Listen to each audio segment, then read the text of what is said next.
मन्ने मार्ग ठाक न पाए,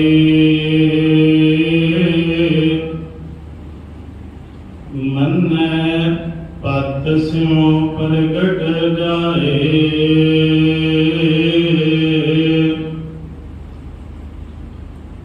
मन्ने मार्ग ठाक न पाए,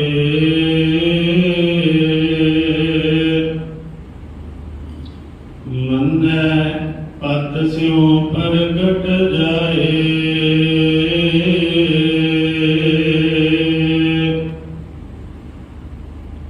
मन्ने मग न चले पंथ,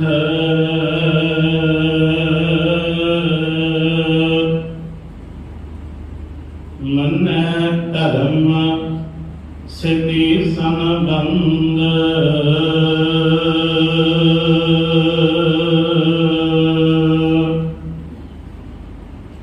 ऐसा नाम निरंजन होए,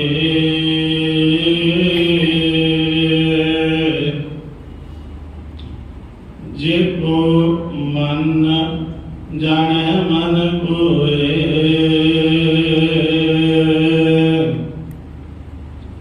ऐसा नाम निरंजन होए,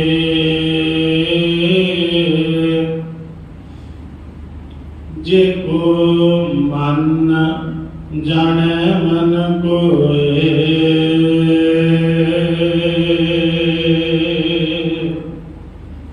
वाहिगुरु जी का खालसा, वाहिगुरु जी की फतेह।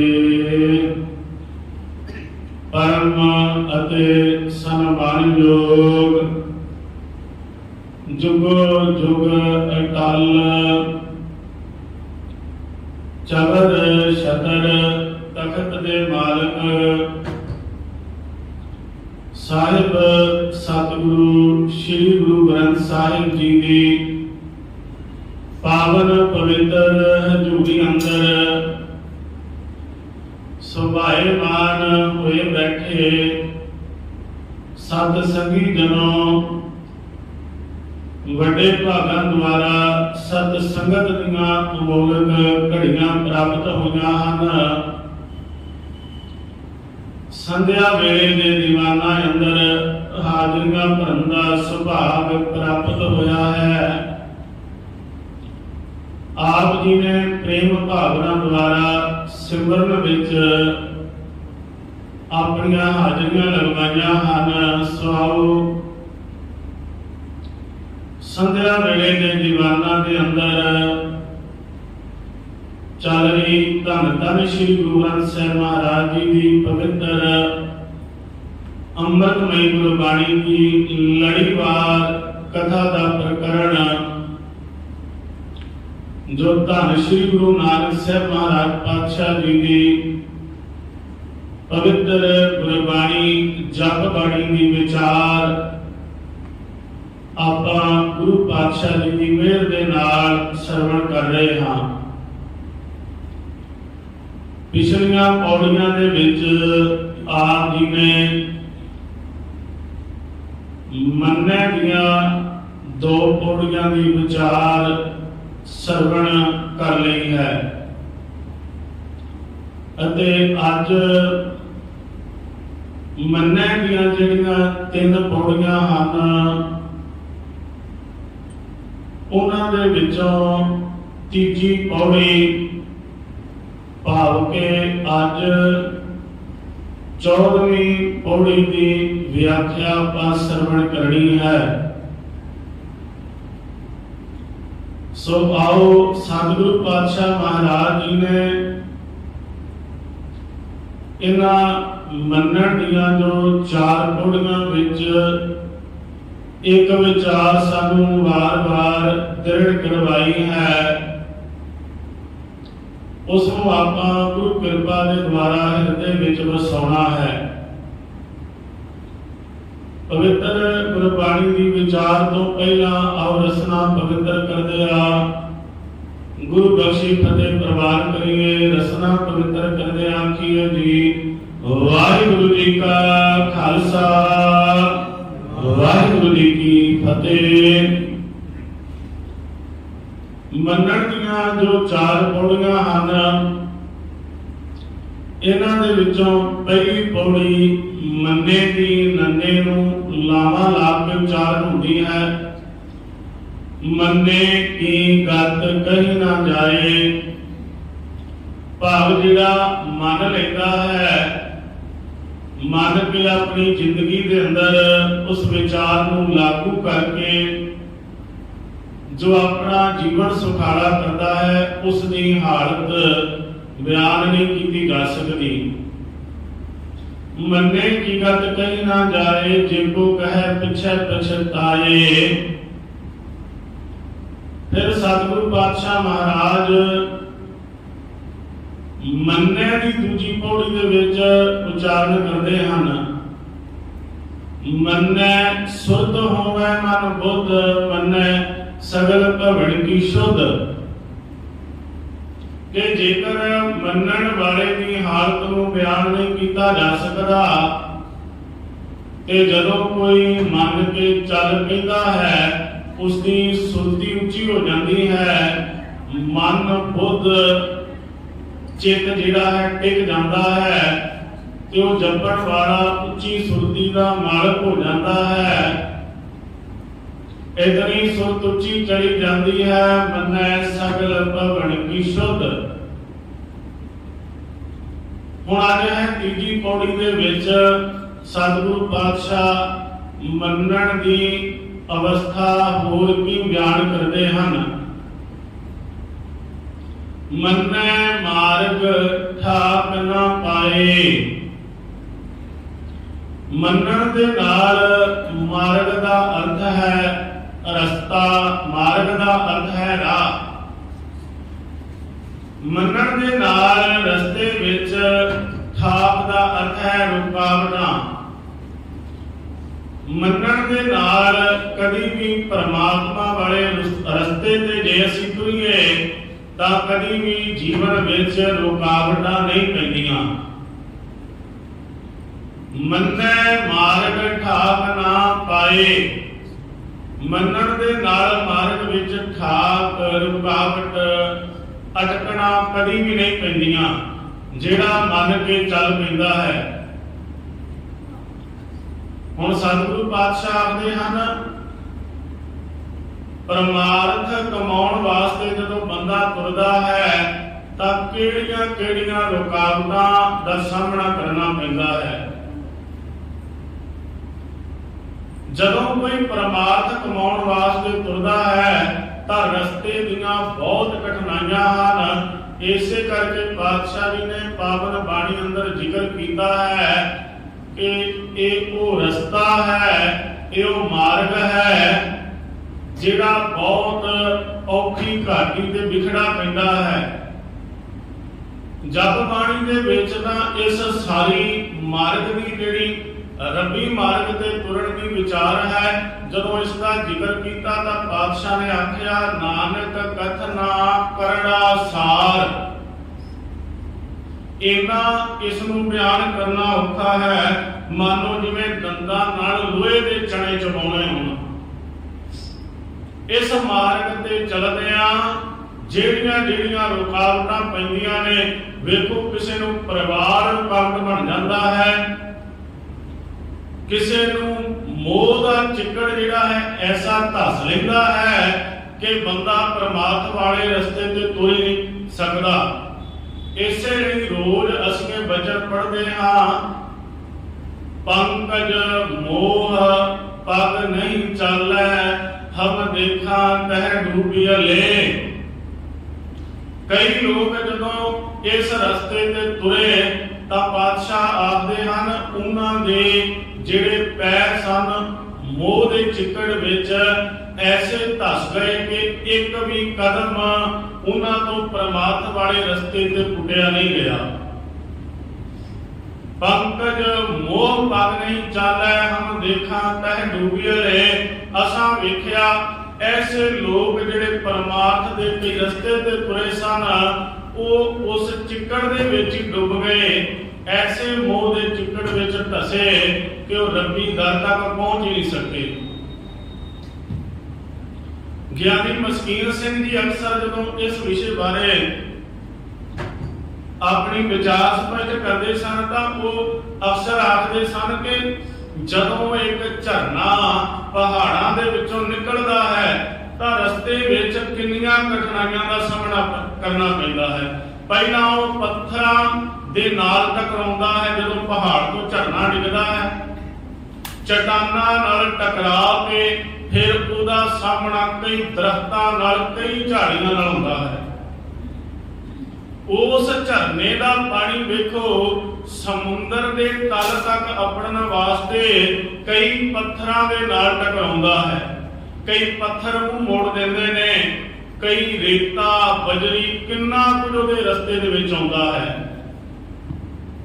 ਹੋ ਸਕਦਾ ਹੈ ਕਈ ਝਰਨੇ ਜਿਹੜੇ ਪਹਾੜਾਂ ਵਿੱਚੋਂ ਵਹਿੰਦੇ ਨੇ ਉਹਨਾਂ ਝਰਨਿਆਂ ਦਾ ਪਾਣੀ ਜਿਹੜਾ ਹੈ ਜਾਂ ਤੇ ਧਰਤੀ ਧਰਾਤਲ ਪੀ ਜਾਂਦਾ ਹੈ ਤੇ ਜਾਂ ਪੱਥਰਾਂ ਦੇ ਨਾਲ ਟਕਰਾ ਕੇ ਉਹ ਆਪਣਾ ਰਸਤਾ ਜਿਹੜਾ ਹੈ ਮੋੜ ਕੇ ਹੋਰ ਪਾਸੇ ਅਖਤਿਆਰ ਕਰ ਲੈਂਦੇ ਹਨ।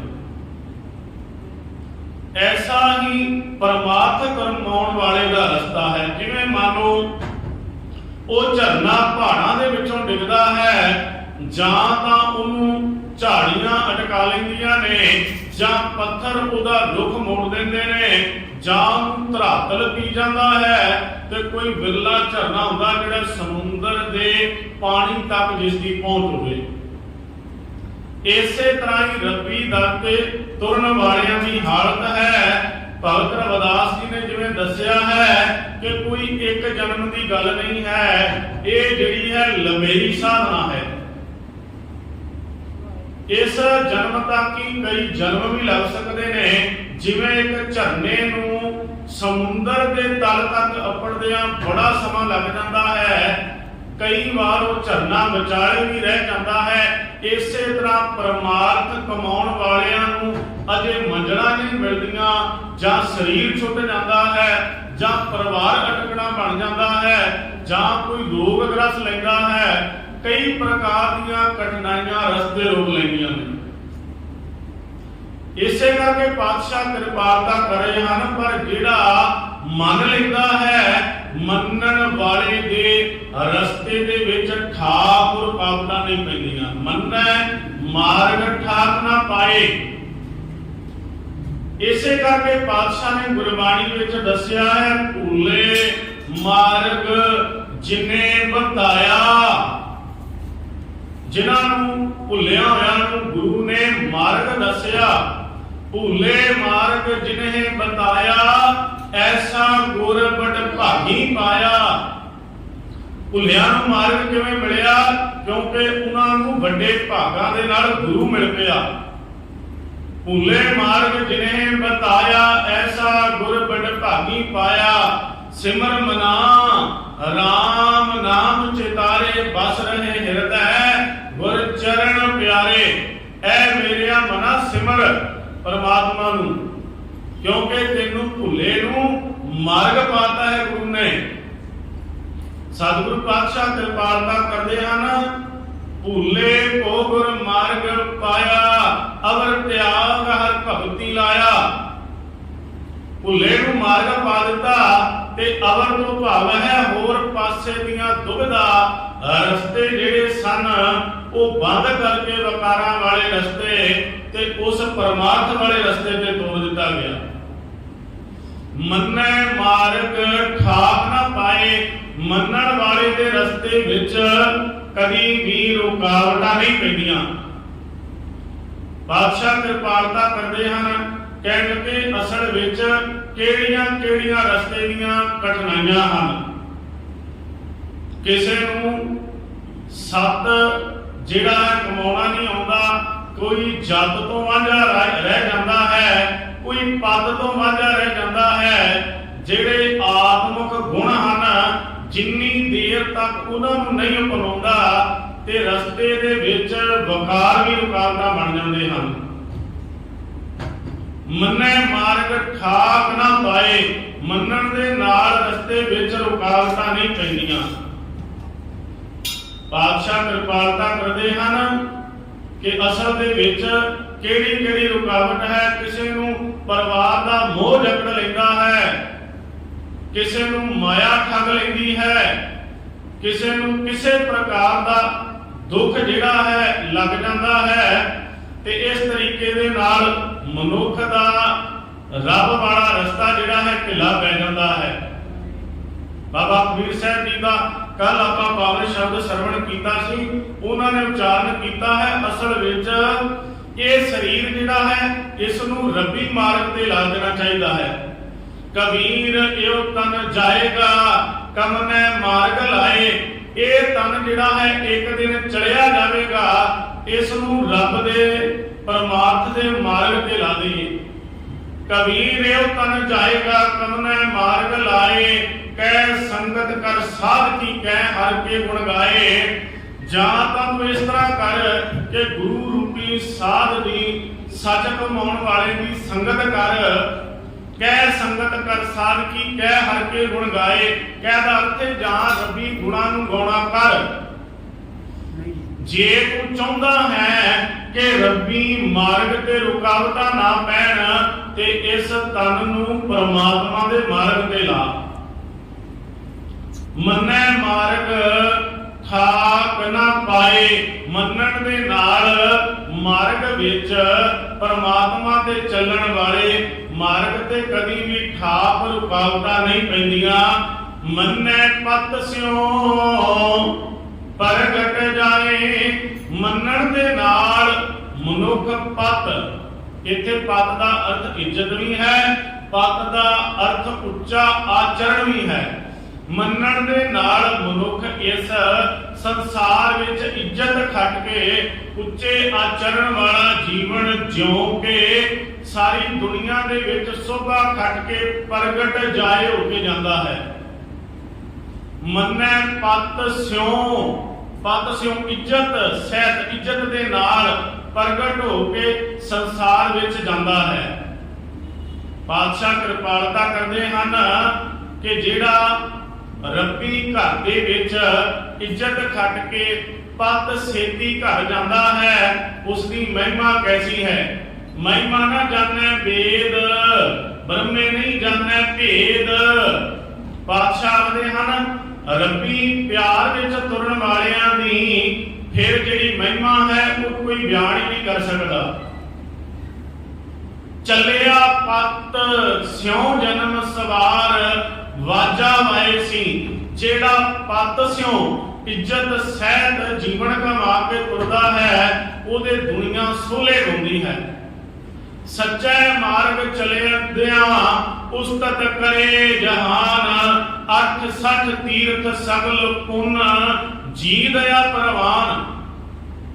ਸੱਚੇ ਮਾਰਗ ਤੇ ਚੱਲਣ ਵਾਲੇ ਦੀ ਜਗ ਵਿੱਚ ਪਤ ਰਹਿ ਜਾਂਦੀ ਹੈ, ਉਸ ਦੀ ਸੋਭਾ ਸਾਰੇ ਪਾਸੇ ਪ੍ਰਗਟ ਹੋ ਜਾਂਦੀ ਹੈ। ਸਤਿਗੁਰੂ ਪਾਤਸ਼ਾਹ ਜੀ ਨੇ ਗੁਰਬਾਣੀ ਦੇ ਵਿੱਚ ਵੀ ਦੱਸਿਆ ਹੈ, ਕਹਿਣ ਲੱਗੇ ਜਿਵੇਂ ਗੁਲਾਬ ਦਾ ਫੁੱਲ ਵਿਹੜੇ ਵਿੱਚ ਖਿੜਿਆ ਹੋਏ ਤੇ ਦੂਰੋਂ ਵਿਹੜੇ ਵਿੱਚ ਆਉਣ ਵਾਲੇ ਨੂੰ ਉਸ ਦੀ ਮਹਿਕ ਸੁਗੰਧੀ ਜਿਹੜੀ ਹੈ ਦਾ ਪਤਾ ਲੱਗ ਜਾਂਦਾ ਹੈ ਕਿ ਕਿਤੇ ਗੁਲਾਬ ਦਾ ਫੁੱਲ ਖਿੜਿਆ ਹੈ। ਫੁੱਲਾਂ ਦੀਆਂ ਮਹਿਕਾਂ ਜਿਹੜੀਆਂ ਨੇ ਵਿਹੜੇ ਦੇ ਵਿੱਚ ਸੁਗੰਧੀ ਖਿਲਾ ਦਿੰਦੀਆਂ ਹਨ। ਇਸੇ ਤਰ੍ਹਾਂ ਕਹਿਣ ਲੱਗੇ ਜਿਹੜਾ ਇਸ ਸੰਸਾਰ ਵਿੱਚ ਪਤ ਦੇ ਨਾਲ ਇੱਜ਼ਤ ਸਹਿਤ ਉੱਚਾ ਆਚਰਣ ਜੋੜ ਕੇ ਜਾਂਦਾ ਹੈ, ਉਹਦੀ ਜਗ ਵਿੱਚ ਸੰਸਾਰ ਵਿੱਚ ਉਹਦੇ ਗੁਣਾਂ ਦੀ ਖੁਸ਼ਬੋਈ ਖਿਲਰ ਜਾਂਦੀ ਹੈ।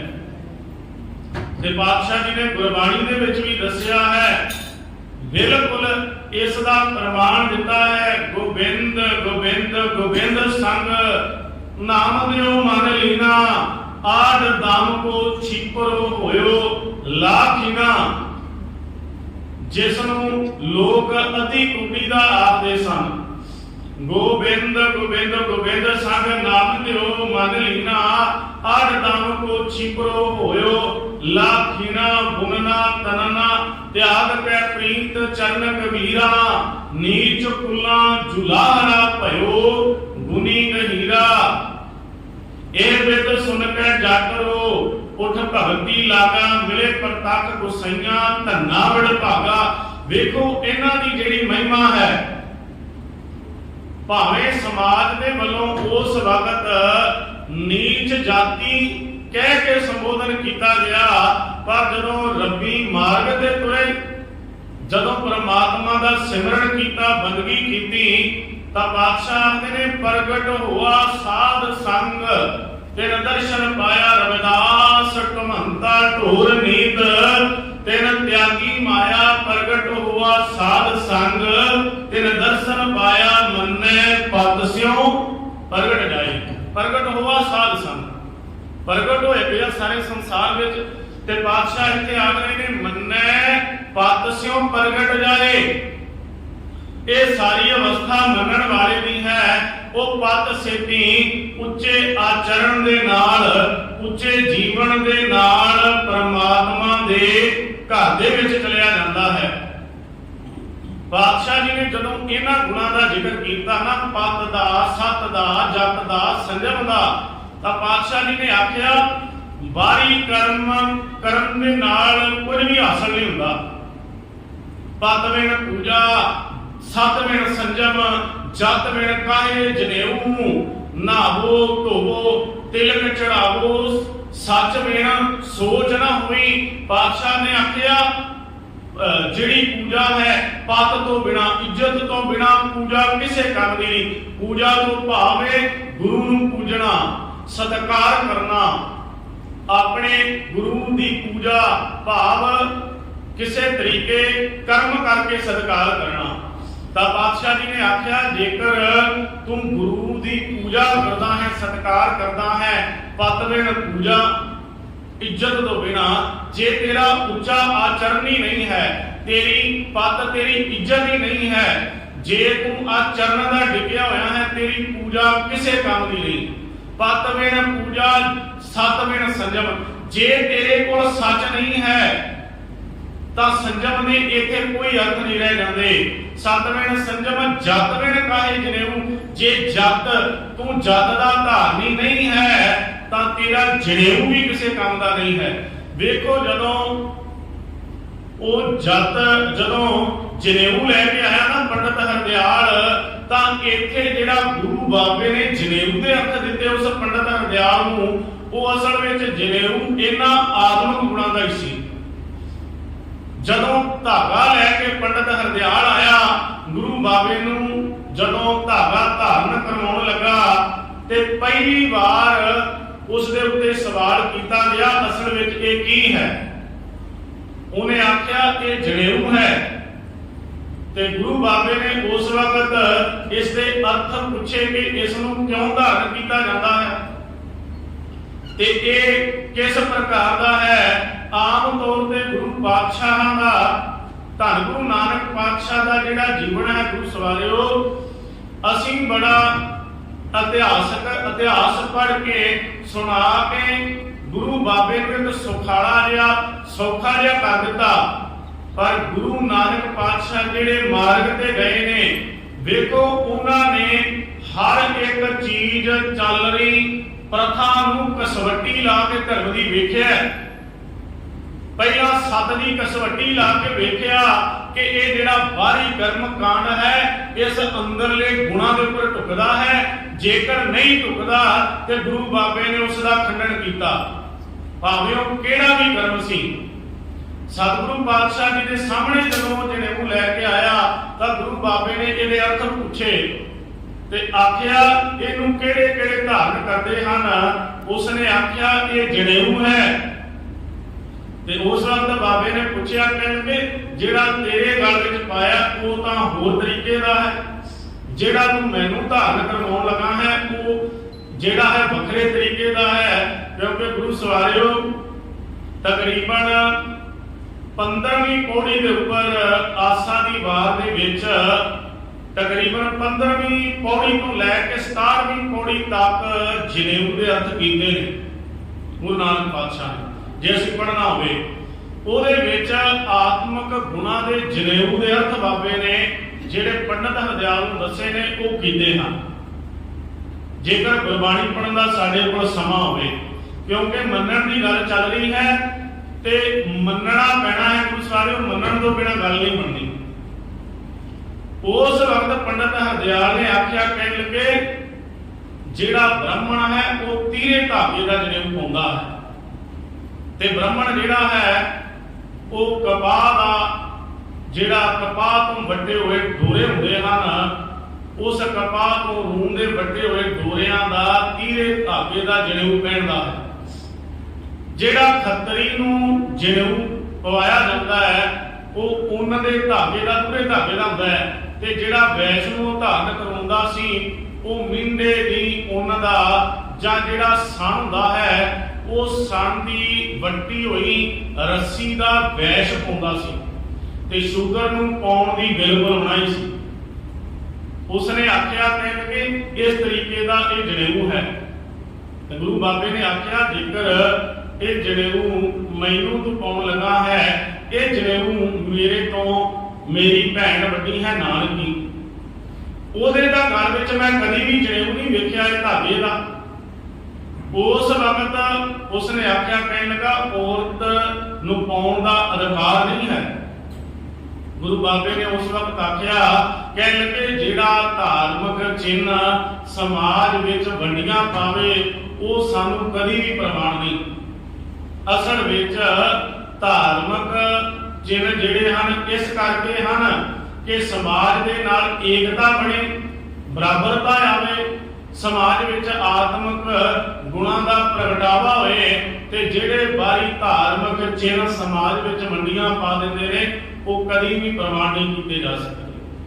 तो उस वक्त उसने आख्या मेरे को तो यही जनेऊ है, तुसीं किहड़े जनेऊ की गल करते हो।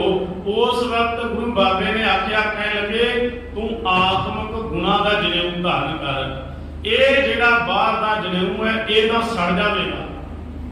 उस वक्त जनेऊ के जिहड़े अर्थ कीते असीं पढ़दे हां, ਜਾਂ दया की कपा लिया, संतोख का सूत वट के जत सत दियां नूं गंढा दे के जदों तू आत्मक गुणां दा धागा कर लवेगा प्यारिया तां शरीर तां सड़ जाएगा, शरीर दे सड़न नाल तेरा धागा भी सड़ जाएगा, पर जेड़े तू आचरण वाले उच्चे इखलाक वाले आत्मक गुण धारण कर लवेगा ये गुण कभी नहीं सड़ते। दया कपा संतोख सूत जत दया कृपा संतोख सूत जत गंढी सत वट ए जनेऊ जी का हई तां बाणे घत जे तेरे कोल ए है आत्मक गुणा वाला जनेऊ तां मैनू तू धारण करवा। मन्ने पत स्यों प्रगट जाए, मन्नण दे नाल मनुख पत नाल इज्जत नाल परमात्मा की दरगाह विच प्रगट हुंदा है, समाज विच उस दी वडियाई हुंदी है। मन्ने पत स्यों प्रगट जाए, पातशाह कृपालता करते हैं। मन्ने मग न चले पंथ, मग का अर्थ है वो रस्ता जिहड़ा गुरु वाले पासे नहीं जाता। मन्ने मग न चले पंथ, मन्नण दे नाल मनुख जिहड़े धार्मिक पंथ तो उल्ट दिशा वाले रस्ते हैं। मग भाव जिंदगी दे सारे मंडल, जिंदगी दे सारे वो रस्ते जेड़े केवल कर्म कांड वाल जाते हैं उन्हां रस्तियां दे उपर भटकदा नहीं है। मन्ने मग ना चले पंथ, ये कई तरीके दे फिरके बंदी वाले रस्ते, कई प्रकार दीयां पगडंडियां जिहड़ियां हन। देखो गुरु सवारियो, जेकर धन गुरु नानक पातशाह महाराज जी के घर दे विच जन्म लैके अज बाबा श्री चंद जी का बड़ा उच्चा स्थान है सिख धर्म के अंदर। पर प्यारिओ, धन गुरु नानक पातशाह महाराज जी ने जिस दिन अपने घर दे विचों दूजी शाखा जिहड़ी है चलदी जदों आरंभ हुंदी विखाई दित्ती ना, तां इस नूं प्रमाण नहीं कीता। भट्ट साहिबाना ने भी बाणी में इसका जिक्र किया है। दिल फूटे आकी फिरना बन भारियो चायन छड्डी है। ते पातशाह जी ने इसका जिहड़ा है देखो भावें ਗੁਰੂ ਨਾਨਕ ਪਾਤਸ਼ਾਹ ਜੀ ਦੇ ਘਰ ਵਿੱਚ ਸਤਿਕਾਰਯੋਗ ਬਾਬਾ ਸ਼੍ਰੀ ਚੰਦ ਜੀ ਦਾ ਜਨਮ ਹੋਇਆ, ਪਰ ਉਹਨਾਂ ਨੇ ਆਪਣਾ ਮਾਰਗ, ਉਹਨਾਂ ਨੇ ਆਪਣਾ ਰਸਤਾ ਜਿਹੜਾ ਹੈ ਅੱਡ ਕਰ ਲਿਆ।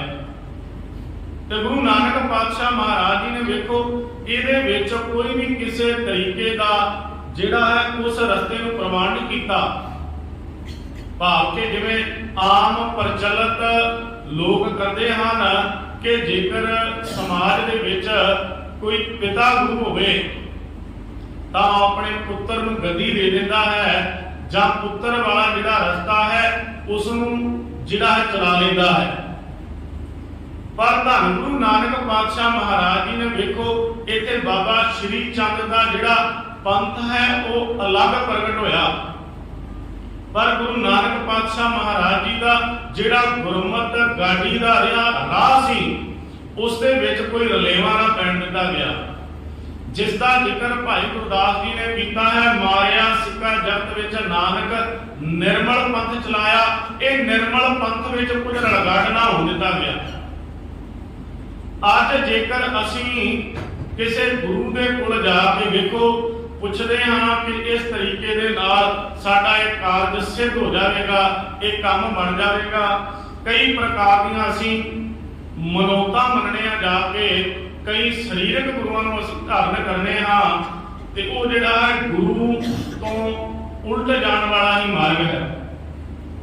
ਇੱਥੇ ਪਿਆਰਿਓ ਗੁਰਬਾਣੀ ਦੇ ਵਿੱਚ ਅਸਲ ਵਿੱਚ ਬਹੁਤ ਸਾਰੇ ਸਾਨੂੰ ਇਹ ਸਵਾਲ ਕਰਨ ਵਾਲੇ ਮਿਲ ਜਾਂਦੇ ਹਨ। ਐਸਾ ਕੋਈ ਸ਼ਬਦ ਦੱਸ ਦਿਓ ਜਿਸ ਦੇ ਨਾਲ ਇਹ ਦੁੱਖ ਦੂਰ ਹੋ ਜਾਵੇ, ਐਸਾ ਕੋਈ ਸ਼ਬਦ ਲਿਖ ਕੇ ਦੇ ਦਿੱਤਾ ਜਾਵੇ ਜਿਹਦੇ ਨਾਲ ਮੇਰਾ ਇਹ ਕੰਮ ਬਣ ਜਾਵੇ। ਤੇ ਪਿਆਰਿਓ ਗੁਰਬਾਣੀ ਜਿਹੜੀ ਹੈ ਇਸ ਤਰੀਕੇ ਦੇ ਨਾਲ ਜਿਹੜਾ ਹੈ ਪਹਿਲਾਂ ਵੀ ਅੱਜ ਕੀਤੀ ਸੀ ਕਿ ਇਸ ਤਰ੍ਹਾਂ ਕਾਰਜ ਸਿੱਧੀ ਵਾਸਤੇ ਗੁਰਬਾਣੀ ਦੀ ਵਰਤੀ ਗੁਰੂ ਪਾਤਸ਼ਾਹ ਹਨ। ਜੇ ਕੋਈ ਇਹ ਆਖੇ ਭਈ ਮੈਨੂੰ ਹੋਈ ਹੈ ਸ਼ੂਗਰ ਤੇ ਮੈਂ ਕੋਈ ਸ਼ਬਦ ਪੜ੍ਹ ਲਵਾਂ ਤੇ ਮੇਰੀ ਸ਼ੂਗਰ ਹਟ ਜਾਵੇ, ਇਸ ਤਰੀਕੇ ਦੇ ਨਾਲ ਕੁਝ ਵੀ ਨਹੀਂ ਹੋਵੇਗਾ। ਇੱਥੇ ਗੁਰੂ ਪਾਤਸ਼ਾਹ ਮਹਾਰਾਜ ਜੀ ਨੇ ਜਿਹੜਾ ਸ਼ਬਦ ਦੇ ਵਿੱਚ ਸਿਧਾਂਤ ਦਿੱਤਾ ਹੈ, ਵੇਖੋ ਜੇ ਤੂੰ ਸ਼ੂਗਰ ਤੋਂ ਮਿੱਠੇ ਤੋਂ ਬਚਣਾ ਹੈ ਤਾਂ ਪਾਤਸ਼ਾਹ ਜੀ ਨੇ ਆਖਿਆ ਹੈ ਮਿੱਠਾ ਕਰਕੇ ਖਾਇਆ ਕੌੜਾ ਉਪਜਿਆ ਸਾਧ। ਮਿੱਠਾ ਕਰਕੇ ਖਾਦਾ ਸੀ ਤੇ ਕੌੜਾ ਬਣ ਕੇ ਪ੍ਰਗਟ ਹੋਇਆ। ਹੁਣ ਮਿੱਠੇ ਦਾ ਲਾਲਚ ਕੀਤਾ ਮਨੁੱਖ ਨੇ, ਮਿੱਠਾ ਖਾਣ ਲੱਗੇ ਹੀ ਭੇਦ ਕਰ ਲੈਂਦਾ। ਵੇਖੋ ਗੁਰੂ ਨਾਨਕ ਪਾਤਸ਼ਾਹ ਜੀ ਦੀ ਜਿਹੜੀ ਬਾਣੀ ਹੈ ਨਾ, ਇਹ ਸਾਇੰਟਿਫਿਕ ਸੁਨੇਹਾ ਦਿੰਦੀ ਹੈ, ਇਹ ਕੋਈ ਮੰਤਰ ਸਿੱਧੀ ਨਹੀਂ ਹੈ। ਇਹਦੇ ਵਿੱਚ ਜੀਵਨ ਦੀ ਜਿਹੜੀ ਹੈ ਕਿਰਿਆ ਲਿਖੀ ਹੋਈ ਹੈ। ਜੇਕਰ ਬਚਣਾ ਹੈ, ਜੇ ਤੱਕ ਖਾਧੇ ਤਨ ਪੀੜੀਏ ਮਨ ਵਿੱਚ ਚਲੇ ਵਕਾਰ। ਤੂੰ ਆਨਾ ਹੈ ਕਿ ਮੇਰੇ ਮਨ ਵਿੱਚ ਵਕਾਰ ਬੜੇ ਚੱਲਦੇ ਨੇ, ਤੇ ਪਾਤਸ਼ਾਹ ਆਖਦੇ ਹਨ ਐਸਾ ਕੁਝ ਨਾ ਖਾ ਜਿਹਦੇ ਨਾਲ ਤੇਰੇ ਮਨ ਬੁੱਧੀ ਤੇ ਵਕਾਰਾਂ ਵਿੱਚ ਵਾਧਾ ਹੋਵੇ। ਜਿੱਤ ਪੀਤਾ ਮਤ ਦੂਰ ਹੋਏ, ਬਲ ਪਵੈ ਵਿੱਚ ਆਏ। ਤੇ ਕਿੱਥੋਂ ਇਹ ਸਿੱਧ ਹੋ ਗਿਆ ਕਿ ਇਹ ਫਲਾਣਾ ਸ਼ਬਦ ਦੇ ਦਿੱਤਾ ਜਾਵੇ, ਇਹਦੇ ਨਾਲ ਬੰਦਾ ਨਸ਼ਾ ਛੱਡ ਜਾਵੇਗਾ ਨਹੀਂ, ਇਹਦੇ ਨਾਲ ਕਿਸੇ ਦਾ ਰੋਗ ਸ਼ੂਗਰ ਦੂਰ ਹੋ ਜਾਵੇਗਾ, ਫਲਾਣਾ ਕੁਝ ਦੂਰ ਹੋ ਜਾਵੇਗਾ। ਅੱਜ ਬਾਣੀ ਦੇ ਸ਼ਬਦ ਲਿਖ ਲਿਖ ਕੇ ਲੋਕਾਂ ਨੇ, ਡੇਰੇਦਾਰਾਂ ਨੇ ਵਪਾਰ ਹੋ ਲਿਆ ਕਿ ਫਲਾਣਾ ਸ਼ਬਦ ਇਸ ਤਰੀਕੇ ਨਾਲ ਦੇ ਦਿੱਤਾ ਜਾਵੇ। ਜੇਕਰ ਕਿਸੇ ਦੇ ਘਰ ਵਿੱਚ ਵਿਪਤਾ ਪਈ ਹੈ ਤੇ ਉਹਨੂੰ ਧਨਾਸਰੀ ਰਾਗ ਦਾ ਸ਼ਬਦ ਲੈ ਕੇ ਦੇ ਦਿੱਤਾ, ਔਖੀ ਘੜੀ ਨਾ ਦੇਖਣ ਦੇਈ ਆਪਣਾ ਬਿਰਦ ਸੰਭਾਲੇ, ਤੇ ਸਿੱਖ ਜਿਹੜਾ ਹੈ ਉਹਨੂੰ ਜਪੀ ਜਾਂਦਾ ਹੈ, ਉਹਨੂੰ ਤੋਦਾ ਰਗੜ ਕਰੀ ਜਾਂਦਾ ਹੈ। ਪਰ ਪਾਤਸ਼ਾਹ ਨੇ ਉਹਦੇ ਵਿੱਚ ਸੁਣਿਆ ਕੀ ਦਿੱਤਾ ਹੈ, ਇਸ ਨੂੰ ਸਮਝਣ ਤੋਂ ਜਿਹੜਾ ਹੈ ਮਨੁੱਖ ਨੇ ਵਿਰੋਧ ਕੀਤਾ ਹੈ। ਅੱਜ ਤੱਕ ਸਿੱਖ ਦੇ ਅਰਥ ਕੀ ਹਨ? ਪਾਤਸ਼ਾਹ ਮਹਾਰਾਜ ਜੀ ਨੇ ਸਿੱਖ ਦੇ ਕੀ ਅਰਥ ਕੀਤੇ ਨੇ? ਜਿਹੜਾ ਸਿੱਖਿਆ ਪ੍ਰਾਪਤ ਕਰਦਾ ਹੈ। ਗੁਰ ਸਤਿਗੁਰ ਕਾਜ ਨੂੰ ਸਿੱਖਿਆ ਖਾਏ, ਸੋ ਭਲਕੇ ਉਠਾ ਨਾਮ ਧਿਆਵੈ। ਉਦਮ ਕਰੇ ਭਲਕੇ ਪ੍ਰਭਾਤੀ, ਇਸ਼ਨਾਨ ਕਰੇ ਅੰਮ੍ਰਿਤਸਰ ਨਹਾਵੈ। ਇਹ ਕਿਰਿਆ ਕਰਮ ਕੋਈ ਵੀ ਨਹੀਂ ਕਰਦਾ, ਸਿੱਖਣ ਵਾਸਤੇ ਕੋਈ ਵੀ ਤਿਆਰ ਨਹੀਂ ਹੁੰਦਾ। ਤੇ ਅਸਲ ਵਿੱਚ ਸਿੱਖ ਹਰ ਕੋਈ ਆਪਣੇ ਆਪ ਨੂੰ ਖਵਾਰਿਆ। ਗੁਰਬਾਣੀ ਦੇ ਵਿੱਚ ਜੋ ਵੀ ਕੁਝ ਦੱਸਿਆ ਹੈ, ਵੇਖੋ ਸਾਡਾ ਜੀਵਨ ਕਮਾਉਣ ਵਾਸਤੇ ਦੱਸਿਆ ਹੈ। ਤੇ ਜਦੋਂ ਕੋਈ ਰਸਤੇ ਤੋਂ ਭਟਕ ਜਾਂਦਾ ਹੈ, ਰਸਤੇ ਤੋਂ ਭਟਕਿਆ ਮਨੁੱਖ ਕਿੰਨੇ ਵਿਘਨਾਂ ਦੇ ਵਿੱਚ ਡੱਕੋ ਡੋਲੇ ਖਾਂਦਾ ਹੈ। ਪਾਤਸ਼ਾਹ ਆਖਦੇ ਹਨ ਫਿਰ ਜਨਮਾਂ ਜਨਮਾਂਤਰਾਂ ਦੀ ਭਟਕਣਾ ਜਿਹੜੀ ਹੈ ਲੱਗ ਜਾਂਦੀ ਹੈ। ਤੇ ਮੰਨਣ ਦੇ ਨਾਲ ਇਹ ਜਿਹੜੇ ਗੁਰਮਤ ਤੋਂ ਉਲਟ ਰਸਤੇ ਹਨ ਜਿਨ੍ਹਾਂ ਉੱਪਰ ਮਨੁੱਖ ਭਟਕਦਾ ਹੈ, ਮੰਨਣ ਦੇ ਨਾਲ ਉਸ ਪੰਥ ਦੇ ਉੱਪਰ ਮਨੁੱਖ ਚੱਲ ਪੈਂਦਾ ਹੈ। ਇਹੋ ਜਿਹੇ ਮਗ ਇਹੋ ਜਿਹੇ ਰਸਤਿਆਂ ਉੱਪਰ ਨਹੀਂ ਜਾਂਦਾ। ਮੰਨੈ ਮਗ ਨਾ ਚੱਲੇ ਪੰਥ, ਮੰਨੈ ਧਰਮ ਸੇਤੀ ਸੰਬੰਧ। ਧਰਮ ਸ਼ਬਦ ਬੜਾ ਪੁਰਾਣਾ ਸ਼ਬਦ ਹੈ। ਧਰਮ ਸ਼ਬਦ ਧਰੀ ਸ਼ਬਦ ਤੋਂ ਬਣਿਆ ਹੈ। ਧਰੀ ਦਾ ਅਰਥ ਹੈ ਧਾਰਨ ਕਰਨਾ ਕਿਸੇ ਚੀਜ਼ ਨੂੰ। ਆਮ ਤੌਰ ਤੇ ਅਸੀਂ ਜਿਹੜੇ ਧਰਮ ਦੇ ਅਰਥ ਕਰਨੇ ਆ, ਅਸੀਂ ਆਖਦੇ ਆ ਕਿ ਭਈ ਧਰਮ ਦੇ ਜਿਹੜੇ ਅਰਥ ਨੇ ਸਾਰੇ ਧਰਮਾਂ ਦਾ ਸਤਿਕਾਰ ਕਰਨਾ ਚਾਹੀਦਾ ਹੈ। ਸਾਰੇ ਧਰਮਾਂ ਦਾ ਇੱਕੋ ਜਿਹਾ ਸਤਿਕਾਰ ਕਰਨਾ ਚਾਹੀਦਾ ਹੈ। ਜਿਸ ਕਿਸੇ ਨੂੰ ਜਿਸ ਦਿਨ ਧਰਮ ਦੀ ਪਰਿਭਾਸ਼ਾ ਪਤਾ ਚੱਲ ਗਈ ਨਾ, ਤਾਂ ਉਸ ਨੇ ਫਿਰ ਧਰਮ ਵਾਲੇ ਜਿਹੜੇ ਇਹਨਾਂ ਵਖਰੇਵਿਆਂ ਵਿੱਚ ਨਹੀਂ ਪੈਣਾ। ਅਸਲ ਦੇ ਵਿੱਚ ਧਰਮ ਕੀ ਹੈ? ਗੁਰਬਾਣੀ ਵਿੱਚ ਇਸ ਦਾ ਜ਼ਿਕਰ ਆਇਆ ਹੈ, ਸਕਲ ਧਰਮ ਮੈਂ ਸ੍ਰੇਸ਼ਟ ਧਰਮ ਹਰ ਕੋ ਨਾਮ ਜਪ ਨਿਰਮਲ ਕਰਮ। ਨਿਰਮਲ ਕਰਮ ਕਰਨਾ ਹੀ ਅਸਲ ਵਿੱਚ ਧਰਮ ਹੈ। ਪਰਮਾਤਮਾ ਦਾ ਨਾਮ ਲੈਣਾ ਤੇ ਜਿਹੜਾ ਨਿਰਮਲ ਕਰਮ ਕਰਨਾ ਹੈ, ਭਾਵ ਉਹ ਕਰਮ ਕਰਨਾ ਜਿਹਦੇ ਨਾਲ ਕਿਸੇ ਦਾ ਭਲਾ ਹੋ ਜਾਵੇ, ਉਹੀ ਅਸਲ ਵਿੱਚ ਧਰਮ ਹੈ। ਉਦਾਹਰਨ ਦੇ ਤੌਰ ਤੇ ਕੋਈ ਬੰਦਾ ਜਿਹੜਾ ਹੈ ਕੋਈ ਵੀ ਕੰਮ ਕਰਦਾ ਹੈ, ਮੰਨੋ ਕੋਈ ਵਕਾਲਤ ਦਾ ਕੰਮ ਕਰਦਾ ਹੈ, ਕੋਈ ਕਿਸੇ ਤਰੀਕੇ ਦਾ ਕੋਈ ਡਾਕਟਰ ਹੈ ਸਰਕਾਰੀ, ਉਹ 60,000 70,000 ਰੁਪਇਆ ਤਨਖਾਹ ਲੈਂਦਾ ਹੈ ਸਰਕਾਰ ਵੱਲੋਂ, ਤੇ ਉਹ ਉੱਥੇ ਤਨਖਾਹ ਲੈਂਦਾ ਹੈ, ਉੱਥੇ ਉਹਦਾ ਕਿੱਤਾ ਹੈ। ਤੇ ਉਹ ਡਾਕਟਰ ਜਿਹੜਾ ਹੈ ਜਿਸ ਦਿਨ ਛੁੱਟੀ ਹੁੰਦੀ ਹੈ, ਉਹ ਆਖਦਾ ਹੈ ਕਿ ਮੈਂ ਬੈਠ ਜਾਣਾ ਹੈ ਚੌਂਕ ਵਿੱਚ, ਤੇ ਮੈਂ ਜਿਹੜੀ ਹੁਣ ਵਿਦਿਆ ਹਾਸਲ ਕੀਤੀ ਹੈ ਨਾ, ਮੈਂ ਆਪਣੀ ਵਿਦਿਆ ਨੂੰ ਪਰਉਪਕਾਰ ਵਾਸਤੇ ਵਰਤਾਂ। ਮੈਂ ਲੋਕਾਂ ਨੂੰ ਵੇਖੋ ਸਰਕਾਰੀ ਤੌਰ ਤੇ ਮੈਂ ਤਨਖਾਹ ਲੈਣਾ, ਪਰ ਮੈਂ ਅੱਜ ਐਤਵਾਰ ਛੁੱਟੀ ਵਾਲੇ ਦਿਨ ਬੈਠ ਕੇ ਫ੍ਰੀ ਦਵਾਈਆਂ ਦੇਣੀਆਂ ਨੇ ਤੇ ਲੋਕਾਂ ਨੂੰ ਫ੍ਰੀ ਸਲਾਹ ਦੇਣੀ। ਉਹ ਅਸਲ ਵਿੱਚ ਧਰਮ ਹੈ।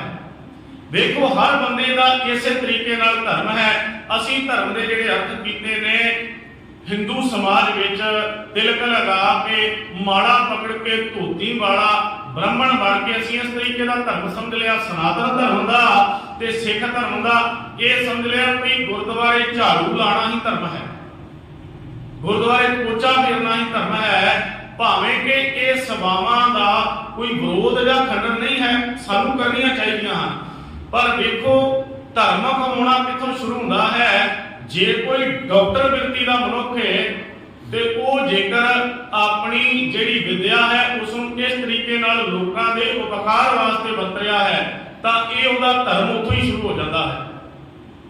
ਧਰਮ ਕੋਈ ਬਾਹਰੀ ਤੌਰ ਤੇ ਕਿਸੇ ਵਿਖਾਵੇ ਤਰੀਕੇ ਦੇ ਨਾਲ ਕੋਈ ਚਿੰਨ੍ਹ ਪਾ ਕੇ, ਵੇਖੋ ਜਿਸ ਦਿਨ ਧਰਮ ਤੋਂ ਬੰਦਾ ਡੋਲਦਾ ਹੈ ਨਾ, ਤੇ ਤੁਸੀਂ ਵੇਖਿਆ ਹੋਵੇਗਾ ਵੱਡੇ ਵੱਡੇ ਧਾਰਮਿਕ ਵਿਖਾਈ ਦੇਣ ਵਾਲੇ ਮਨੁੱਖ ਵੀ ਜਿਹੜੇ ਨੇ ਆਚਰਨ ਤੋਂ ਡਿੱਗ ਪੈਂਦੇ ਨੇ। ਧਰਮ ਤੋਂ ਡਿੱਗਦਿਆਂ ਦੇਰ ਨਹੀਂ ਲੱਗਦੀ, ਕਿਉਂਕਿ ਜਿੰਨੀ ਦੇਰ ਤੱਕ ਧਰਮ ਦੇ ਅਰਥ ਸਮਝ ਨਹੀਂ ਪੈਂਦੇ, ਉਨੀ ਦੇਰ ਤੱਕ ਬੰਦਾ ਧਰਮ ਕਮਾ ਹੀ ਨਹੀਂ ਸਕਦਾ। ਮੰਨੈ ਧਰਮ ਸੇਤੀ ਸੰਬੰਧ। ਧਰਮ ਦੇ ਨਾਲ ਕਿਸ ਦਿਨ ਸੰਬੰਧ ਬਣ ਜਾਵੇਗਾ? ਜਿਸ ਦਿਨ ਮੰਨ ਲਿਆ। ਤੇ ਪਾਤਸ਼ਾਹ ਆਖਦੇ ਹਨ ਸਕਲ ਧਰਮ, ਇੱਕ ਥਾਂ ਤੇ ਸਕਲ ਆਇਆ ਹੈ, ਇੱਕ ਥਾਂ ਤੇ ਸਗਲ ਆਇਆ ਹੈ। ਸਕਲ ਧਰਮ ਮੈਂ ਸ੍ਰੇਸ਼ਟ ਧਰਮ ਹਰ ਕੋ ਨਾਮ ਜਪ ਨਿਰਮਲ ਕਰਮ। ਤੇ ਪਿਆਰਿਓ ਧਰਮ ਦੇ ਅਰਥ ਕਦੀ ਆਪਾਂ ਪੜ੍ਹ ਕੇ ਵੇਖੀਏ ਜਦੋਂ ਗੁਰਬਾਣੀ ਦੇ ਵਿੱਚੋਂ, ਤਾਂ ਗੁਰਬਾਣੀ ਇਹ ਸੰਦੇਸ਼ਾਂ ਦਿੰਦੀ ਹੈ ਅਸਲ ਵਿੱਚ ਜਿਹੜਾ ਮਨੁੱਖ ਨਿਰਮਲ ਕਰਮ ਕਰਦਾ ਹੈ। ਅੱਜ ਸਾਡੇ ਸਮਾਜ ਵਿੱਚ ਕੀ ਹੋ ਰਿਹਾ ਹੈ? ਜਿਹੜੇ ਕਰਮਾਂ ਤੋਂ ਗੁਰੂ ਪਾਤਸ਼ਾਹ ਨੇ ਸਾਨੂੰ ਵਰਜਿਆ, ਅਸੀਂ ਕੋਈ ਕਰਮ ਫਿਰ ਕਰੀ ਜਾਂਦੇ ਹਾਂ। ਜਿਸ ਦਿਨ ਗੁਰੂ ਰਾਮਦਾਸ ਪਾਤਸ਼ਾਹ ਜੀ ਦਾ ਜਨਮ ਦਿਨ ਹੁੰਦਾ ਹੈ, ਉਸ ਦਿਨ ਸ੍ਰੀ ਦਰਬਾਰ ਸਾਹਿਬ ਦੇ ਵਿੱਚ ਵੇਖੋ ਪਿਆਰਿਓ ਲੱਖਾਂ ਰੁਪਈਆਂ ਦੇ ਫੁੱਲ ਜਿਹੜੇ ਨੇ ਲਗਾ ਦਿੱਤੇ ਜਾਂਦੇ ਨੇ। ਲੱਖਾਂ ਰੁਪਈਆ ਫੁੱਲਾਂ ਤੇ ਬਰਬਾਦ ਹੋ ਜਾਂਦਾ ਹੈ। ਤੇ ਉਸ ਦਿਨ ਕਈ ਗੁਰੂ ਘਰਾਂ ਦੇ ਵਿੱਚ ਕਈ ਹਜ਼ਾਰਾਂ ਲੱਖਾਂ ਦੇ ਫੁੱਲ ਜਿਹੜੇ ਹਨ, ਕਿਸ ਤਰੀਕੇ ਦੇ ਨਾਲ ਵੇਖੋ ਇਸ ਦੇ ਨਾਲ ਫੁੱਲਾਂ ਦੀ ਵੀ ਬਰਬਾਦੀ ਹੁੰਦੀ ਹੈ ਤੇ ਰੁਪਈਆਂ ਦੀ ਵੀ ਬਰਬਾਦੀ ਹੁੰਦੀ ਹੈ। ਗੁਰੂ ਹਰਗੋਬਿੰਦ ਪਾਤਸ਼ਾਹ ਜੀ ਦੇ ਜੀਵਨ ਦੇ ਵਿੱਚ ਗੁਰੂ ਹਰਿਰਾਏ ਪਾਤਸ਼ਾਹ ਮਹਾਰਾਜ ਜੀ ਨੇ ਬਾਲਪਨ ਵਿੱਚ ਜਦੋਂ ਚੋਲਾ ਧਾਰਨ ਕੀਤਾ, ਚੋਲੇ ਦੀਆਂ ਕਲੀਆਂ ਲਮੇਰੀਆਂ ਸਨ। ਬਾਗ ਦੇ ਵਿੱਚੋਂ ਗੁਰੂ ਹਰਿਰਾਏ ਪਾਤਸ਼ਾਹ ਬਾਲਪਨ ਵਿੱਚ ਗੁਜ਼ਰੇ। ਮਨ ਬਹੁਤ ਕੋਮਲ ਸੀ। ਚੋਲੇ ਦੀਆਂ ਕਲੀਆਂ ਅੜੀਆਂ ਫੁੱਲ ਦੇ ਨਾਲ ਫੁੱਲ ਟੁੱਟ ਗਿਆ। ਇੰਨਾ ਮਨ ਜਿਹੜਾ ਹੈ ਬਰਾਗ ਹੋਇਆ। ਫੁੱਲ ਚੁੱਕ ਕੇ ਗੁਰੂ ਹਰਗੋਬਿੰਦ ਪਾਤਸ਼ਾਹ ਕੋਲ ਆਏ। ਗੁਰੂ ਹਰਗੋਬਿੰਦ ਪਾਤਸ਼ਾਹ ਨੇ ਆਖਿਆ, ਬੇਟਾ ਜੇ ਚੋਲਾ ਧਾਰਨ ਕਰਨਾ ਹੈ ਤੇ ਚੋਲੇ ਦਾ ਅਰਥ ਹੀ ਹੈ, ਲਿਬਾਸ ਦਾ ਅਰਥ ਹੀ ਹੈ ਜਿਸ ਦੇ ਨਾਲ ਕਿਸੇ ਦੀ ਦੁਰਗਤੀ ਨਾ ਹੋਵੇ। ਤੇਰੇ ਚੋਲੇ ਦੇ ਨਾਲ ਤੂੰ ਏਦਾਂ ਕਰਿਆ ਕਰ, ਆਪਣੇ ਚੋਲੇ ਨੂੰ ਇਸ ਤਰ੍ਹਾਂ ਲਪੇਟ ਕੇ ਤੇ ਹੱਥ ਵਿੱਚ ਪਕੜ ਲੈਣਾ ਹੈ ਜਦੋਂ ਬਾਗ ਦੇ ਵਿੱਚੋਂ ਚੱਲਣਾ ਹੈ। ਤੇਰੇ ਚੋਲੇ ਦੇ ਨਾਲ ਵੇਖੀ ਕਿੰਨਾ ਸੋਹਣਾ ਖਿੜਿਆ ਹੋਇਆ ਕੋਮਲ ਫੁੱਲ ਸੀ, ਟੁੱਟ ਗਿਆ ਹੈ। ਗੁਰੂ ਹਰਿਰਾਏ ਪਾਤਸ਼ਾਹ ਨੇ ਉਹ ਬਾਲਪਨ ਦੇ ਵਿੱਚ ਕਹੇ ਹੋਏ ਗੁਰੂ ਹਰਗੋਬਿੰਦ ਪਾਤਸ਼ਾਹ ਦੇ ਬੋਲ ਕਮਾਏ। ਉਹਨਾਂ ਨੇ ਆਪਣੇ ਜੀਵਨ ਦੇ ਅੰਤਲੇ ਸਮੇਂ ਤੱਕ ਇਸ ਬਚਨ ਨੂੰ ਕਮਾ ਕੇ ਚੱਲੇ। ਜਦੋਂ ਕਿਸੇ ਨੇ ਪੁੱਛਣਾ ਪਾਤਸ਼ਾਹ ਚੋਲੇ ਦੇ ਕੀ ਅਰਥ ਨੇ, ਤਾਂ ਉਹਨਾਂ ਆਖਿਆ ਗੁਰੂ ਹਰਗੋਬਿੰਦ ਪਾਤਸ਼ਾਹ ਆਖਦੇ ਸਨ, ਚੋਲਾ ਉਹੀ ਹੈ ਅਸਲ ਵਿੱਚ ਜਿਸ ਨੂੰ ਧਾਰਨ ਕਰਨ ਨਾਲ ਕਿਸੇ ਨੂੰ ਕਠਿਨਾਈ, ਕਿਸੇ ਨੂੰ ਦੁੱਖ ਨਾ ਪਹੁੰਚੇ। ਚੋਲੇ ਨੂੰ ਸੰਭਾਲ ਕੇ ਚੱਲਣਾ ਪੈਂਦਾ ਹੈ। ਜਿਹੜਾ ਚੋਲਾ ਧਾਰਨ ਕਰਦਾ ਹੈ ਨਾ, ਉਹਨੂੰ ਪਤਾ ਹੈ ਚੋਲੇ ਦੀ ਕੀ ਮਰਿਆਦਾ ਹੈ, ਇਸ ਨੂੰ ਕਿੰਨਾ ਸੰਭਾਲ ਕੇ ਰੱਖਣਾ ਪੈਂਦਾ ਹੈ। ਇੱਕ ਫੁੱਲ ਟੁੱਟਦਾ ਹੈ ਤੇ ਉੱਥੇ ਬਾਬਾ ਕਬੀਰ ਸਾਹਿਬ ਇੱਥੇ ਜਿਹੜੇ ਹਨ ਪੱਤਿਆਂ ਦੇ ਤੇ ਫੁੱਲ ਦੇ ਕੀ ਅਰਥ ਕਰ ਦਿੰਦੇ ਹਨ। ਕਹਿਣ ਲੱਗੇ, ਹੇ ਭੁੱਲੀ ਮਾਲਣ, ਕਹਿਣ ਲੱਗੇ ਬਾਗ ਵਿੱਚੋਂ ਫੁੱਲ ਤੋੜ ਕੇ ਮੂਰਤੀ ਅੱਗੇ ਅਰਪਣ ਕਰਨ ਵਾਲੀਏ ਮਾਲਣੇ, ਤੂੰ ਨਹੀਂ ਜਾਣਦੀ ਫੁੱਲ ਤੇ ਜਿਹੜਾ ਹੈ ਟਾਹਣੀ ਨਾਲ ਟਾਹਣੀ ਨਾਲ ਲੱਗਿਆ ਹੀ ਸ਼ੋਭਾ ਪਾਉਂਦਾ ਹੈ। ਪਾਤੀ ਤੋਰੈ ਮਾਲਣੀ, ਪਾਤੀ ਪਾਤੀ ਜੀਓ, ਜਿਸ ਪਾਹਣ ਕੋ ਪਾਤੀ ਤੋਰੈ ਸੋ ਪਾਹਨ ਨਿਰਜੀਓ, ਭੁੱਲੀ ਮਾਲਣ ਹੈ ਏਓ, ਸਤਿਗੁਰ ਜਾਗਦਾ ਹੈ ਦਿਓ। ਕਹਿ ਲਗੇ ਰੱਬ ਸੁੱਤਾ ਥੋੜੀ ਹੋਇਆ, ਤੂੰ ਸਮਝਣੀ ਕਿ ਰੱਬ ਸੌਂ ਗਿਆ ਹੈ। ਸ਼ਾਇਦ ਮੈਂ ਫੁੱਲ ਤੋੜ ਕੇ ਤੇ ਰੱਬ ਨੂੰ ਵੀ ਮੂਰਤੀ ਅੱਗੇ ਅਰਪਣ ਕਰ ਦੇਣਾ ਹੈ, ਕਿਉਂਕਿ ਰੱਬ ਤੂੰ ਸਮਝਣੀ ਸੁੱਤਾ ਹੋਇਆ ਤੇ ਮੈਂ ਉਸ ਨੂੰ ਭੁਲੇਖਾ ਦੇ ਦੇਵਾਂਗੀ। ਕਹਿ ਲੱਗੇ ਰੱਬ ਸੌਂਦਾ ਨਹੀਂ, ਸਤਿਗੁਰ ਜਾਗਦਾ ਹੈ ਤੇ ਉਹ ਭੁੱਲੀ ਮਾਲਣ ਹੈ ਉਹ, ਹੇ ਮਾਲਣ ਤੂੰ ਭੁੱਲੀ ਹੋਈ ਹੈ। ਉਹ ਜਿਹੜਾ ਪਰਮਾਤਮਾ ਹੈ ਉਹ ਤਾਂ ਸਾਰੇ ਪਾਸੇ ਰਮਿਆ ਹੋਇਆ ਹੈ ਤੇ ਉਹ ਕਦੀ ਵੀ ਖੁਸ਼ ਨਹੀਂ ਹੋਵੇਗਾ ਜੇਕਰ ਤੂੰ ਫੁੱਲ ਨੂੰ ਟਾਹਣੀ ਨਾਲੋਂ ਤੋੜ ਕੇ ਤੇ ਮੂਰਤੀ ਅੱਗੇ ਅਰਪਣ ਕਰ ਦਿੱਤਾ। ਪਿਆਰਿਓ, ਜਿਸ ਬਾਣੀ ਵਿੱਚੋਂ ਇਹ ਸੁਨੇਹਾ ਮਿਲਦਾ ਹੋਵੇ, ਉਸ ਬਾਣੀ ਦੇ ਪੈਰੋਕਾਰਾਂ ਨੇ ਲੱਖਾਂ ਰੁਪਈਆ ਫੁੱਲਾਂ ਤੇ ਰੁੱਟ ਦਿੱਤਾ। ਕੀ ਧਰਮ ਦੇ ਅਰਥ ਰਹਿ ਗਏ, ਕੀ ਧਰਮ ਸਮਝਾਇਆ ਸਾਨੂੰ ਗੁਰੂ ਪਾਤਸ਼ਾਹਾਂ ਨੇ। ਤੇ ਲੱਖਾਂ ਰੁਪਈਆ ਜਿਹੜਾ ਗੁਰੂ ਰਾਮਦਾਸ ਦੇ ਪੁਰਬ ਤੇ ਫੁੱਲਾਂ ਵਿੱਚ ਰੁੜਿਆ ਜਾਂਦਾ ਹੈ, ਉਹ ਪੈਸੇ ਦੇ ਨਾਲ ਕਈਆਂ ਗਰੀਬਾਂ ਦੇ ਬੱਚਿਆਂ ਦੀ ਫੀਸ ਦਿੱਤੀ ਜਾ ਸਕਦੀ ਹੈ। ਕਈ ਗਰੀਬ ਬੱਚਿਆਂ ਦੇ ਆਨੰਦ ਕਾਰਜ ਹੋ ਸਕਦੇ ਨੇ। ਗੁਰੂ ਰਾਮਦਾਸ ਦੇ ਘਰ ਤੋਂ ਕਿਹੜਾ ਸੁਣਿਆ ਜਾ ਰਿਹਾ ਸਮਾਜ ਦੇ ਵਿੱਚ। ਫਿਰ ਅਸੀਂ ਇਹ ਸ਼ਬਦ ਵਰਤਦੇ ਨੇ, ਹਾਂ ਇੱਥੇ ਈਸਾਈ ਆ ਗਏ ਹਨ, ਇੱਥੇ ਉਹਨਾਂ ਨੇ ਧਰਮ ਦਾ ਪ੍ਰਚਾਰ ਸ਼ੁਰੂ ਕਰ ਦਿੱਤਾ ਹੈ, ਉਹਨਾਂ ਨੇ ਕੈਂਪ ਲਗਾਏ ਹੋਏ ਹਨ, ਵੱਡੇ ਵੱਡੇ ਲੋਕ ਈਸਾਈਅਤ ਵੱਲ ਜਾ ਰਹੇ ਹਨ। ਪਿਆਰਿਓ, ਜਦੋਂ ਤੱਕ ਅਸੀਂ ਗੁਰੂ ਪਾਤਸ਼ਾਹਾਂ ਦਾ ਫਲਸਫਾ, ਉਹਨਾਂ ਦਾ ਸਿਧਾਂਤ ਸਮਾਜ ਵਿੱਚ ਪ੍ਰਗਟ ਨਾ ਕਰ ਸਕੇ ਤੇ ਉਦੋਂ ਤੱਕ ਸਾਡਾ ਇਹ ਹਾਲ ਰਹਿਣਾ ਹੈ। ਪਾਤਸ਼ਾਹ ਜੀ ਨੇ ਬਚਨ ਵਰਤੇ ਸਨ, ਗਿਆਨੀ ਗਿਆਨ ਸਿੰਘ ਨੇ, ਜਾਵੇ ਗਹਿ ਵਿਪਰਣ ਕੀ ਰੀਤ, ਮੈਂ ਨਾ ਕਰਾਉ ਇਨ ਕੀ ਪ੍ਰਤੀਤ। ਗੁਰੂ ਕਲਗੀਧਰ ਪਾਤਸ਼ਾਹ ਆਖਦੇ ਸਨ, ਜਦੋਂ ਤੱਕ ਇਹ ਵਿਪਰ ਦੀ ਰੀਤ ਨਾਲ ਜੁੜਿਆ ਰਹੇਗਾ ਮੈਂ ਇਸ ਦੀ ਪ੍ਰਤੀਤ ਨਹੀਂ ਕਰਾਂਗਾ। ਜਾਵੇ ਗਹਿ ਵਿਪਰਣ ਕੀ ਰੀਤ, ਮੈਂ ਨਾ ਕਰਾਉ ਇਨ ਕੀ ਪ੍ਰਤੀਤ। ਤੇ ਪਾਤਸ਼ਾਹਾਂ ਦੀ ਜ਼ਿੰਦਗੀ ਦੇ ਵਿੱਚੋਂ ਧਰਮ ਦਾ ਸੁਣਿਆ ਜਿਹੜਾ ਮਿਲਦਾ ਹੈ। ਮੰਨੈ ਧਰਮ ਸੇਤੀ ਸੰਬੰਧ, ਮੰਨਣ ਦੇ ਨਾਲ ਧਰਮ ਦੇ ਨਾਲ ਸੰਬੰਧ ਜੁੜ ਜਾਂਦਾ ਹੈ ਮਨੁੱਖ ਦਾ। ਮੰਨਣ ਦੇ ਨਾਲ ਮਨੁੱਖ ਧਰਮੀ ਬਣਦਾ ਹੈ। ਅਸਲ ਧਰਮੀ ਮੰਨਣ ਦੇ ਨਾਲ ਹੈ। ਪਾਤਸ਼ਾਹ ਜੀ ਨੇ ਇਸ ਦਾ ਜ਼ਿਕਰ ਕੀਤਾ ਹੈ, ਧੌਲ ਧਰਮ ਦਇਆ ਦਾ ਪੂਤ। ਧਰਮ ਅਸਲ ਵਿੱਚ ਦਇਆ ਦਾ, ਆਤਮਿਕ ਗੁਣਾਂ ਦਾ ਪੁੱਤਰ ਹੈ। ਜਿਹਦੇ ਵਿੱਚ ਆਤਮਿਕ ਗੁਣ ਹਨ ਉਹੀ ਵੱਡਾ ਧਰਮੀ ਹੈ। ਉਹੀ ਧਰਮੀ ਅਖਵਾਉਣ ਦਾ ਹੱਕਦਾਰ ਹੈ ਜਿਹੜਾ ਆਤਮਿਕ ਗੁਣਾਂ ਵਾਲਾ ਹੈ, ਜਿਹੜਾ ਆਤਮਿਕ ਗੁਣਾਂ ਤੋਂ ਸਖਣਾ ਹੈ। ਭਾਵੇਂ ਗੁਰੂ ਸਵਾਰਿਓ ਮਾਫ ਕਰਨਾ, ਅੰਮ੍ਰਿਤ ਛਕਣਾ ਲਾਜ਼ਮੀ ਹੈ, ਸਿੰਘ ਸਜਣਾ ਲਾਜ਼ਮੀ ਹੈ, पर इन्हां ककारां दे नाल गुरु कलगीधर पिता महाराज ने सानू अंदरले आत्मक गुणां दे धारनी बनने वास्ते दस्या। विशा लंबा हो जाएगा। कड़ा किस वास्ते पाया? कड़ा प्रतीक है साडे जत दा। माड़ा कर्म करन लगिया कड़ा किस गल दी प्रेरणा दे देवे, सूचना दे देवे। आ ककार जेड़ा मैं पाया है, ये ककार मैनू गुरु चेते करवाउंदा है कि प्यारिया तू कड़ा इस करके पाया, तू कुकर्म नहीं करना। ते कड़ा पाउण वाला जिस दिन आचरण तो डिग जाता है, जिस दिन धर्म तो हीना हो जाता है, ते ककारां दे की अर्थ रह जाते हैं। जिस दिन किसी के सामने किसी अबला की पग लुट ली जाती है, तो उस दिन कृपाण के भी अर्थ रह जाते हैं। जिस दिन कोई ककार पा के सामने जिहड़ी है दुनिया दे विच वेखो असमत लुटी जाती है, सामने कुकर्म हुंदा है, तो उस दिन जिहड़ा धर्मी बाणा पा के वेखदा है, असल में वो धर्मी नहीं हुंदा है। धर्म तो असल में आत्मक गुणां दा है। धौल धर्म दया का पूत ते पातशाह कृपालता करते हैं। मनण दे नाल धर्म दे नाल संबंध जुड़ जाता है, मनुख धर्मी बन जाता है। मन्ने धर्म सेती संबंध, ऐसा नाम निरंजन होए। जे को मन जाने मन कोए, जे कोई मन के मम्मे के ऊपर टिप्पी पई हुई है, नन्हे को स्याही लगी हुई है।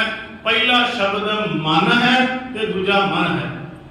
जे को मन जाने मन कोई, जे कोई मन लेता है ते मन के ही असल विच मनुख जानता है कि परमात्मा का नाम जिहड़ा है किहो जिहा है, जिहड़ा वकारां तो रहता है। ऐसा नाम निरंजन होवे, परमात्मा का ऐसा नाम जिहड़ा विषय वकारां दी माया दी कालख तो रहत है, ये परमात्मा का नाम प्रगट हो जाता है।